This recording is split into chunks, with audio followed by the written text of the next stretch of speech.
تعالی لئن شکرتم لأزیدنکم۔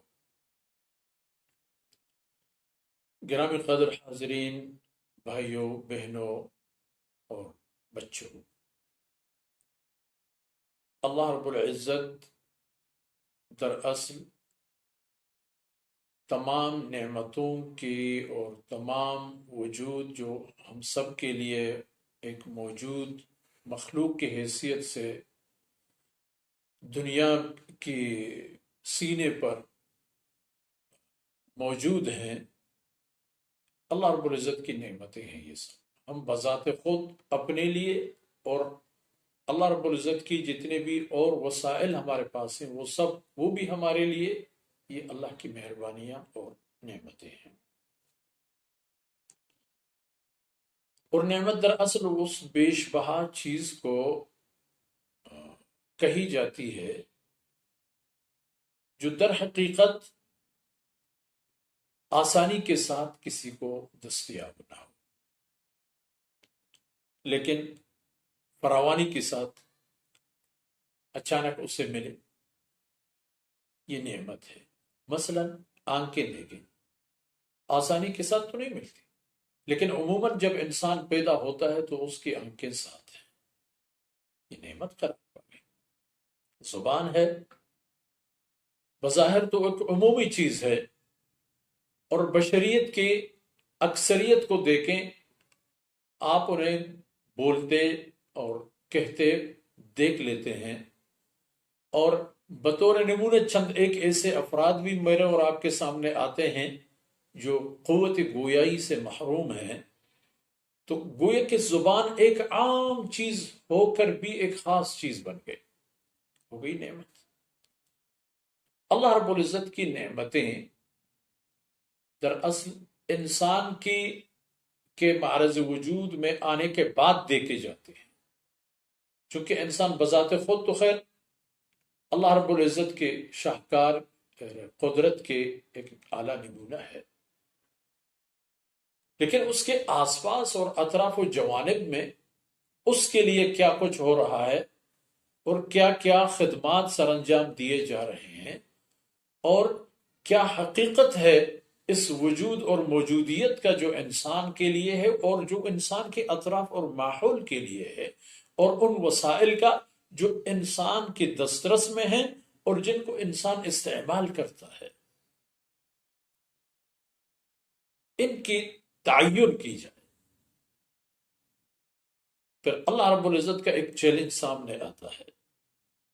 اور وہ چیلنج ہر فرد بشر کے لیے ہے۔ فرمایا وَإِن تَعُدُّوا نِعْمَةَ اللَّهِ لَا تُحْصُوهَا، اگر تم لوگ چاہو، اگر کوئی انسان چاہے کہ اللہ کی وہ نعمتیں جو صرف اس کی ذات تک منحصر اور منفرد ہیں ان کا اندازہ کر سکے، ان کو گن سکے، ان کا حدود معلوم کر سکے، اللہ رب العزت کا فرمان ہے کہ انسان کی بس میں یہ بات نہیں ہے، انسان یہ کام نہیں کر سکے گا، کیونکہ دراصل انسان کو اگر اپنے وجود کی حقیقت کا پتہ چلے کہ وہ اپنے اندر کیا ہے، اپنے اندر اس کی خون میں کیا ہے، اس کے دل میں کیا ہے، اس کی دماغ کی ساخت کیسی ہے، اس کے پھیپھڑے اور جگر، اس کی گردے، اس کی نظام ہاضمہ، اس کی کھانے پینے، اس کی قوت باصرہ، اس کی قوت سامعہ، اس کی قوت بطش اور گرفت، یہ کس حالت اور نوعیت کے ہیں؟ عجب نہیں ہو، اپنی طاقت سے کئی گنا زیادہ انسان کی کارکردگی ہے۔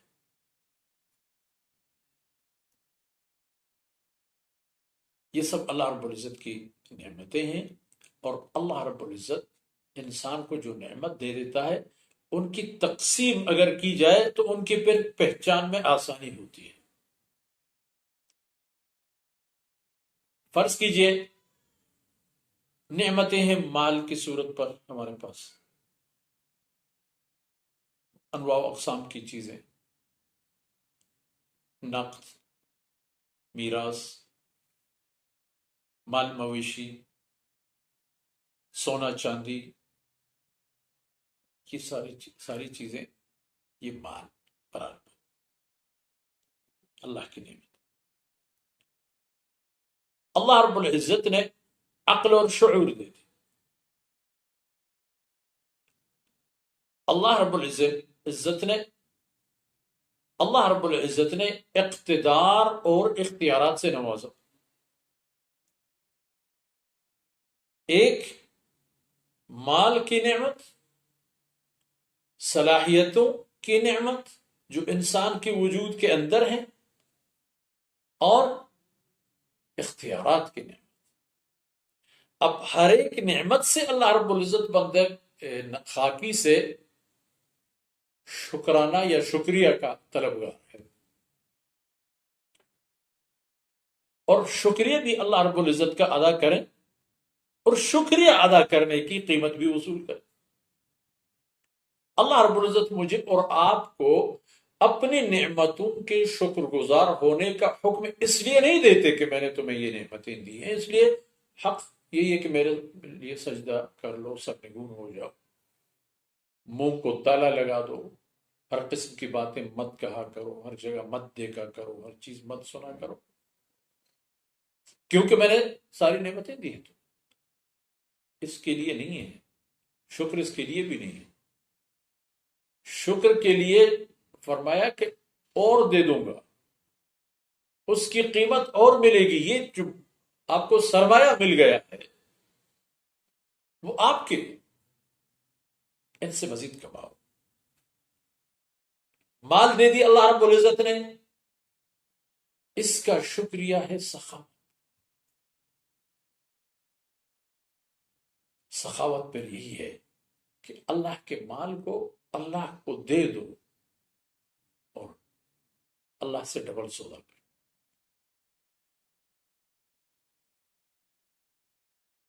رسول اللہ صلی اللہ علیہ وسلم کی فرمودات کا مفہوم ہے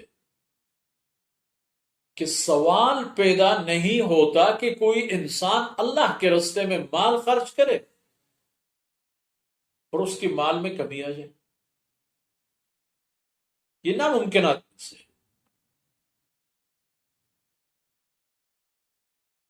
اللہ نے نعمتیں دے دی مال کی صورت میں، شکریہ ان کا سخاوت۔ اولاد کی نعمت اللہ رب العزت نے عطا فرما دیے، ان کا شکریہ جو ادا کرنا ہے وہ یہ ہے کہ ان کی صحیح تربیت کی جائے، ان کو شریف شہری بنایا جائے،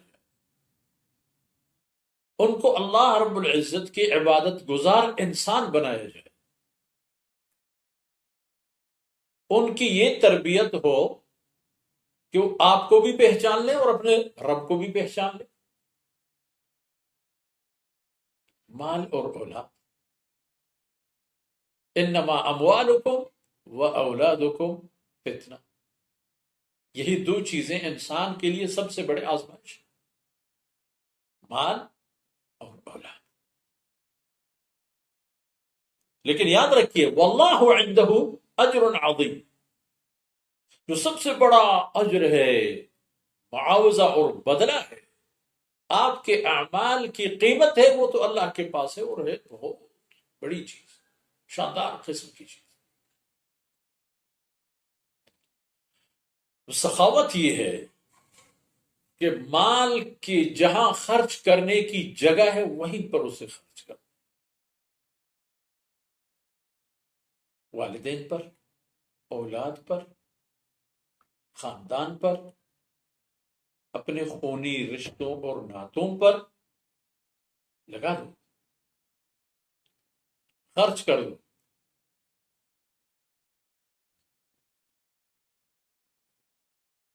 اور دو باتیں یاد رکھیے، خرچ کرنا اور فضول خرچ کرنا دو الگ چیزیں، ایک کو اسراف کا نام دیا اور ایک کو تبذیر کا نام دے دیا قرآن کریم۔ کلو وشربو ولا تسرفو، کھاؤ پیو لیکن ضائع مت کرو۔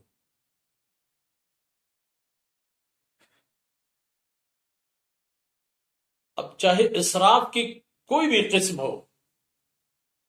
حقیقت حال کو سامنے رکھ کر یہ نہ دیکھیں کہ آپ نے کتنا کھایا اور کتنے باہر پھینک دیے، آپ یہ دیکھیں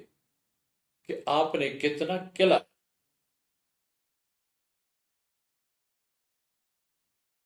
اللہ رب العزت کے بندوں کے جو خدمت ہے کس حد تک آپ نے کی، اور جس نے آپ کی دروازہ دستک دی اور آپ نے اس کے لیے دروازہ نہیں کھولا، اللہ کے مہمان کو واپس کر دیا، یہیں سے ناشکری کا آغاز ہوتا ہے۔ اس لیے محتاج جو آتا ہے وہ اللہ کی طرف سے ایک قاصد ہے، آپ کے پاس بیمار ہے، واقعی اطمینان کر لو، کچھ نہ کچھ اس کے کام آ جاؤ، کسی بات کی صورت میں، سفارش کی صورت میں، مالی مدد کی صورت میں، اگر ہے جو ہے اسے پیش کرو۔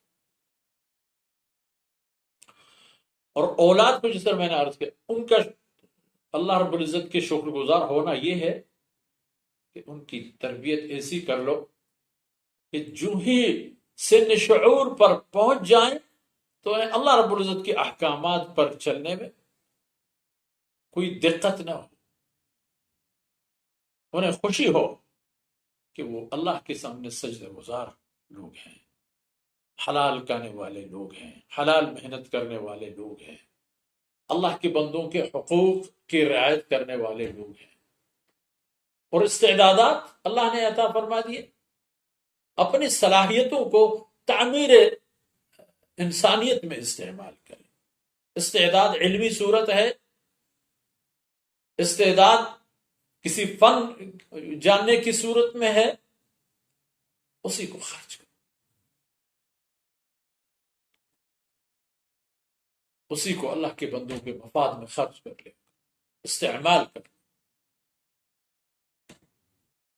رہ گئی یہ بات میرے بھائیوں کہ اللہ رب العزت اختیارات سے بھی نوازتا ہے میں سے ہر ایک کو، بے اختیار تو کوئی بھی نہیں۔ اب میں یہ شکوہ کروں کہ ملک کا وزیر اعظم میں کیوں نہیں ہوں؟ وزیر اعظم نہ صحیح صدر مملکت ہوتا، کسی صوبے کا گورنر یا وزیر اعلیٰ ہوتا تو میں سمجھتا کہ میرے پاس اختیار، لیکن حقیقت یہ نہیں ہے۔ جو اسلام کی دولت سے اللہ رب العزت نے بنی نوع انسان کو مالا مال فرما دیا، اس میں جناب رسول اللہ صلی اللہ علیہ وسلم نے تعمیر انسانیت کی جو اصول اللہ رب العزت کی طرف سے دنیا میں متعارف فرمائے، اس میں تو یہی ہے کہ ہر کنبہ وہ دراصل سلطنتوں کی اکائی ہے، سلطنتوں کی یوں سمجھ لو کہ 0 پوائنٹ ہے، 5 لوگوں پر مشتمل ایک کنبہ، ایک سلطنت ہے۔ یہاں پر بھی مفاد اور نقص کے چکر ہوتے ہیں، یہاں پر بھی ایک قانون لازمی ہوتی ہے کہ کسی کو کچھ کہے، کسی کو کچھ نہ کہے، کسی کو پیچھے، کسی کو آگے، کسی کو دایاں بایاں اشارہ کر لے۔ یہ تمام چیزیں، اس میں آپ کے پاس جو اختیار ہے اس اختیار کو صحیح استعمال کرنا اس نعمت کی شکریہ ہے۔ اب اگر ملک کے سربراہ ہیں، آپ کو اندازہ ہونا چاہیے کہ شکریہ اس کا یہ کہ آپ عدل و انصاف سے کام لیں، لیکن یہ بات بھی ذہن نشین ہونی چاہیے کہ ملک کے اندر جتنے بھی رعایا ہیں، آپ ان تمام رعایا کے ذمہ دار ہیں، ان کی دنیاوی معاملات میں بھی ذمہ دار اور ان کے اخروی معاملات میں بھی ذمہ دار۔ اگر دنیا میں ان کی معیشت آپ نے تنگ کر دی ہے تو قیامت کے دن اللہ رب العزت اس کے بارے میں آپ کو پوچھ لیں گے۔ اگر آپ نے ان کو قرآن اور حدیث کی تعلیمات پر چلانے کی کوئی پرواہ نہیں کی، ٹھیک ہے جانے دو، جو کر لیتے ہیں کرنے دو، حلال حرام جائز ناجائز وغیرہ، اس کے بارے میں بھی قیامت میں مجھے اور آپ کو جواب دینا ہوتا ہے۔ تو اس لیے جس کے ہاتھ جتنی لمبی طاقت اور قدرت کی نوعیت کے حد تک اسی کا اسے جواب دینا ہے۔ اس لیے اس سے پہلے کہ ہم سے ایسی باتوں کے سوالات کیے جائیں اور جوابات ہم سے طلب کیے جائیں جو در حقیقت ہم کر سکے تھے اور نہیں کر چکے ہیں، اس سے پہلے اپنے آپ کو تبدیل کریں، اللہ رب العزت کی ہر نعمت کا شکر ادا کریں۔ ایک شکر جو ہم یہ ادا کرتے ہیں، شکر ہے، کسی سے بھی پوچھ لو شکر ہے، وہ شکر کے انداز بھی اسی طرح کر لیتا ہے جیسے ناشکری۔ دل اور دماغ کو اکٹھے کر کے بولو الحمدللہ، شکر ہے اللہ رب العزت کا، کیونکہ جو تم نہیں جانتے وہ اللہ رب العزت کی ذات جانتا ہے۔ اللہ رب العزت کی یہ فیصلوں میں سے ایک فیصلہ ہے کہ ایک انسان دنیا میں اس کو کسی ایک چیز کی ضرورت ہے، وہ دعا بھی کرتا ہے مگر وہ چیز اسے نہیں ملتی۔ یہ اللہ کا وعدہ ہے کہ قیامت کے دن یہی خامی، یہی کمی اللہ رب العزت جنت میں اس کے لیے پورا فرمائیں گے۔ دعاؤں کی بھی جہاں تک بات ہے، جناب رسول اللہ صلی اللہ علیہ وسلم کی فرمودات کا مفہوم ہے کہ قیامت کے دن انسان اپنے ان دعاؤں کو دیکھ لے گا جو دنیا میں بظاہر اس کے کام نہیں آئے تھے اور آخرت میں اس کے کام آئیں گے، تو وہ تمنا کر لیتا ہے کہ کاش دنیا میں میری ایک دعا بھی دنیاوی معاملات میں میرے ہاتھ میں نہ آتی۔ یہ بات ہے میرے عزیز بھائیوں بہنوں اور دوستوں کہ شکر کی جو اللہ رب العزت نے ہمیں نعمتوں کی ایک دائرے میں قید کر رکھا ہے، اتنی نعمتیں اور ایسی نعمتیں کہ نہ تو ہم ان کی مقدار جانتے ہیں اور نہ ہم ان کی